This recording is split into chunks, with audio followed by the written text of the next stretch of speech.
Halo, jumpa kembali di tutorial SIPDA, Sistem Pembelajaran Daring Universitas Negeri Medan. Pada tutorial kali ini, kita akan belajar bagaimana menambahkan feedback atau umpan balik di kelas e-learning SIPDA.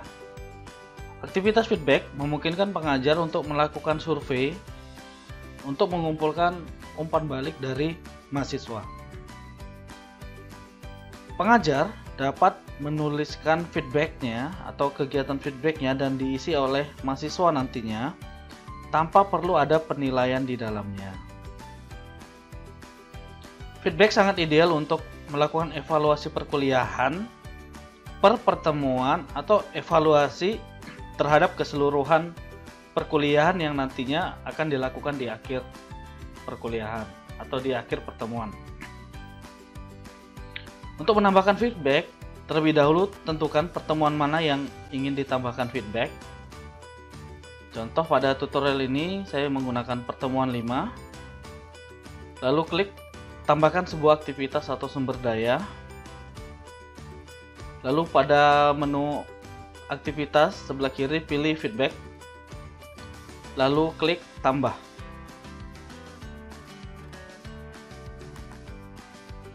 Nah, di sini pengajar harus mengisi nama dari feedback tersebut, misalnya evaluasi pertemuan 5 misalnya. Deskripsi opsional, boleh diisi boleh tidak. Ketersediaan boleh dibatasi, misalnya kapan mahasiswa boleh mulai mengisi dan kapan ditutup. Atau jika tidak diisi, artinya mahasiswa kapanpun bisa mengisi. Kemudian mode pertanyaan. Nah, apakah si pengisi survei namanya akan tercantum? Ya, biasanya kalau survei nama si pengisi angket surveinya kan disamarkan, jadi kita bisa pilih anonim.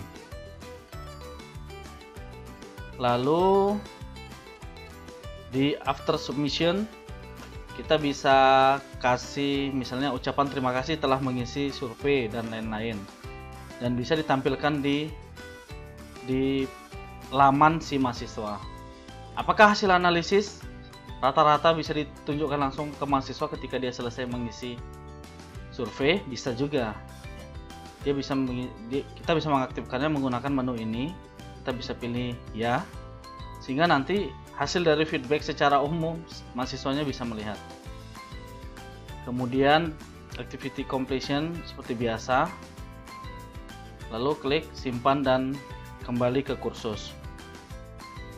Pada tahapan ini kita sudah menambahkan feedback di pertemuan 5, tapi belum ada pertanyaan pada feedback tersebut. Untuk menambahkan pertanyaannya, klik bagian feedbacknya. Lalu pada bagian ini kita bisa memasukkan pertanyaan. Kita bisa menggunakan template yang sudah ada jika memang sebelumnya sudah pernah membuat feedback. Tapi jika tidak pernah atau belum pernah, bisa menggunakan edit question. Nah, isian feedbacknya mau seperti apa bisa dipilih di bagian add question. Misalnya pilihannya multiple choice. Nah, akan muncul tampilan seperti ini. Lalu apakah ini wajib diisi atau tidak? Jika wajib, maka checklist pada bagian ini. Lalu isi pertanyaannya. Misalnya, bagaimana menurut Anda perkuliahan pada pertemuan 5 ini? Kemudian pilihan jawabannya ini dipisahkan oleh enter. Artinya setiap jawaban ketika setelah di enter artinya itu jawaban yang berbeda. Misalnya sangat memuaskan atau jangan memuaskan, sangat baik misalnya. Baik, cukup, dan kurang. Setelah itu posisinya ini pertanyaan keberapa bisa diatur, ini karena masih satu pertanyaan dia hanya ada pilihan satu. Lalu pertanyaannya disajikan vertikal atau horizontal. bukan pertanyaan, jawabannya disajikan vertikal atau horizontal, misalnya vertikal. Kalau sudah, bisa klik save question. Nah, tampilannya akan seperti ini ya. Jika ingin menambahkan lagi pertanyaan, tinggal add question, tapi pilih modenya seperti apa. Misalnya numeric answer, berarti jawabannya nanti harus berupa angka ya. Misalnya ini wajib misalnya. Lalu pertanyaannya, berapakah penilaian Anda terhadap penjelasan dosen pada pertemuan kelima ini? Dalam kurung misalnya tentang 1 sampai 10. Lalu di sini kita bisa buat range, misalnya 1 sampai 10, lalu klik save question. Nah, sudah ada dua pertanyaan. Nah, mahasiswa nanti ketika mengisi, ya ini saya buka akun mahasiswa, saya refresh dulu. Ini ada di pertemuan 5. Dia bisa klik di bagian feedback tadi, baru klik answer the question. Nah, mahasiswa boleh menjawab pertanyaan yang diberikan oleh dosen sebagai feedback dari perkuliahan. Misalnya, bagaimana menurut Anda perkuliahan pada pertemuan 5? Cukup misalnya.